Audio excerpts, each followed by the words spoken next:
Okay, magandang buhay mga kabiyahero. Ayan. So, ito pong ating kapitbahay. Tinawag tayo kanina at busy daw siya sa trabaho. Yung pong kanyang pinalingking alamang at taba ng baboy ay hindi na raw po niya magampanang lutuin pa. So, sabi sa akin, kung gusto ko raw, lutuin ko na lang mga kabiyahero. So, naghanda po tayo ng mga gagamiting sangkap. Mahirap naman pong tanggihan ang grasya mga kabiyahero. Ayan, meron po tayong seasoning, meron po tayong bawang, meron po tayong sibuyas, meron po tayong kamatis, at meron po tayong siling green. So kapag kulang ang anghang mamaya, ay lalagyan pa po natin yan ng siling labuyo na ilang piraso. Okay, umpisa na po tayo. Umpisa na po nating maghiwa ng sibuyas. Ayan, sibuyas na po yung ating unahin.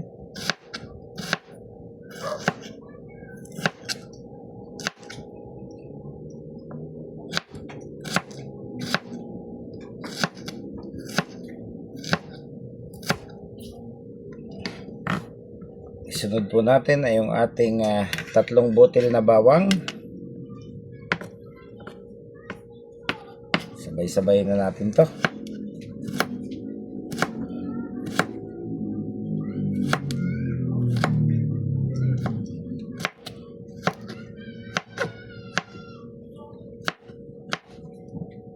Ayun. Tabi natin doon. Pagkatapos, kamatis. Yan, nahugasan na po natin yan.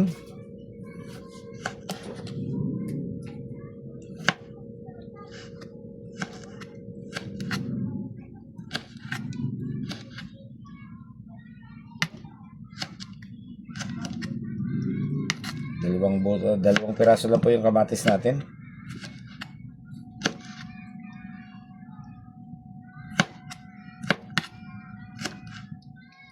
Yun.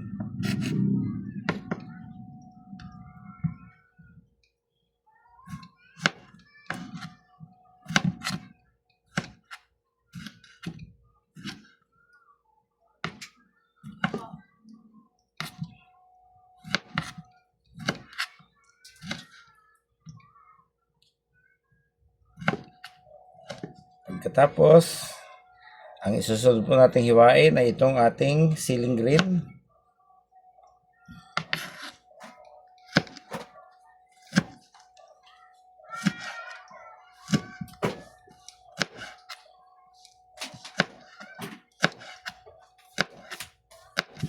Ayan, nahugasan na rin po natin itong siling green.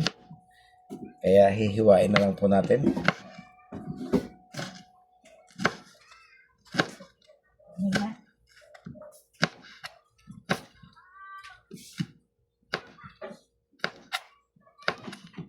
Ayun. So, ngayong naihanda na po natin yung ating rekadong gagamitin, ang ating pong isusunod ay magsasalang na po tayo ng kawali na atin pong gagamitin mga kabiyahero. Ayan, naisalang po natin yung ating mantika. Bubuhayin na po natin yung apoy. Ayan. At pag mainit na, uunahin po muna natin isalang ay yung kanyang taba ng baboy mga kabiyahero. Yun po yung una nating isasalang bago po natin isunod itong ating mga rekadong gagamitin. Yan, ihanda lang po natin dito sa malapit. So itong alamang, chinik po natin kung hindi gaanong kaalatan.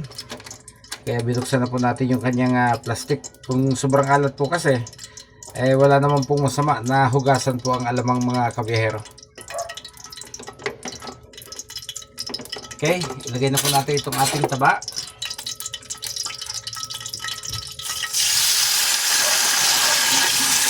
Okay lang naman niya, kaya hindi na po natin pinakuluan.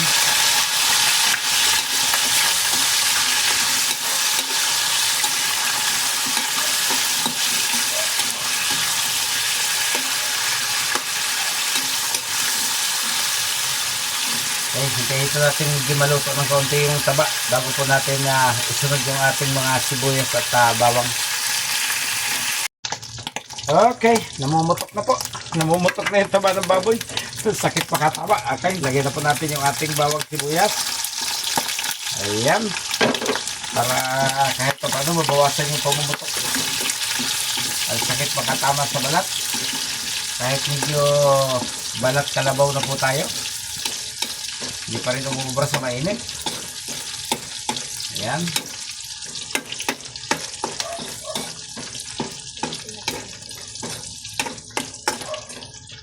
Pagkatapos, ilagay na po natin yung ating kamatis. Ayun.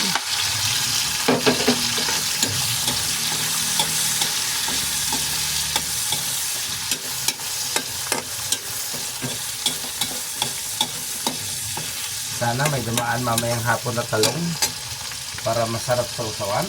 Ayan, lagyan po natin ng paminta.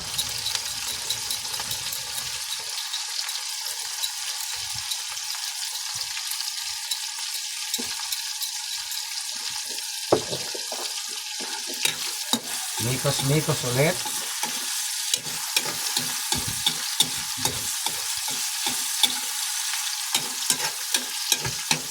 Tapos isunod na po natin yung ating siling green.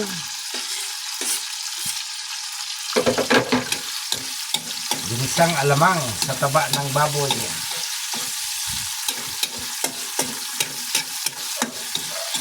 Na may konting anghang. So, ang kaibahan lang po niya sa Bicol Express, yung Bicol Express po ay nilalagay ng gata. So, ito po ay direkta. Masakit sa ilong yung amoy ng sili habang nasusunog.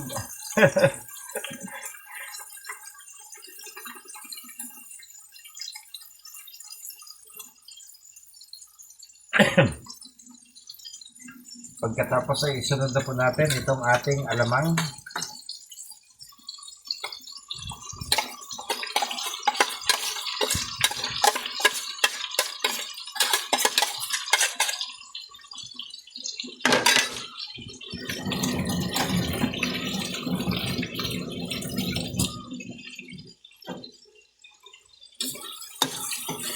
Mikos-mikos ulit para humalo ng balanse dun po sa ating rekadong ginisang umauna.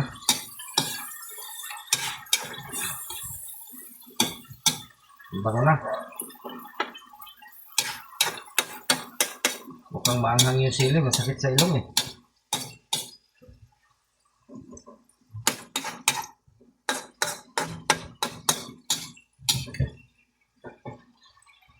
Pwede na po natin isunod yung ating seasoning.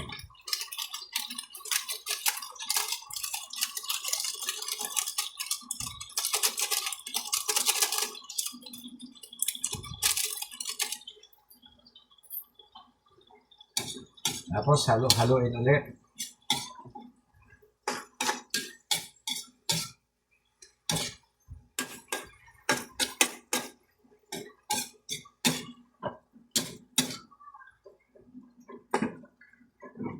Ayan.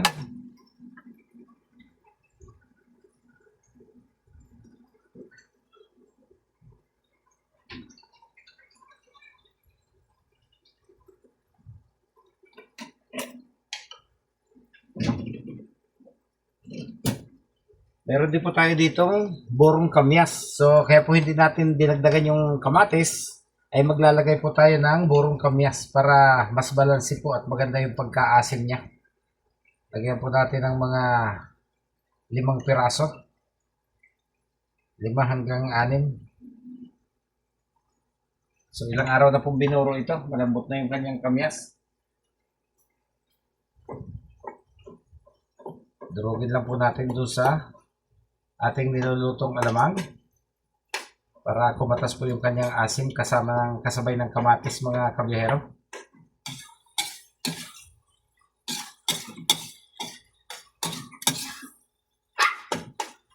Para kasarap sa kanin, ang bango.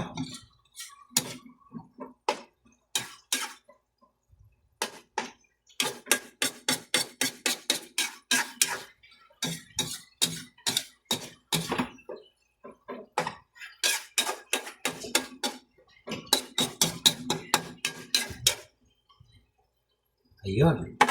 Bawasan na po natin yung kaunting apoy at alalayan lang po natin yung pagpapalambot dahil hindi po natin pinakuluan yung taba ng baboy. Magsiguro po tayong siya maluluto. Kaya magbabawas po tayo ng apoy mga kabiyahero. Ayun.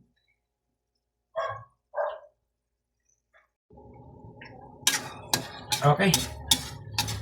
Mukhang areglado na. Mukhang pwede nang kainin. Mukhang luto na mga kabihera. Ayan. So, salamat po sa nag-sponsor nitong ating alamang. Nagkaroon na naman po tayo ng libreng appetizer mga kabihera. Huwag lang pakasubrahan ng chibog at baka po tayo madali sa ating kidney mga kabihera. Okay. Salamat!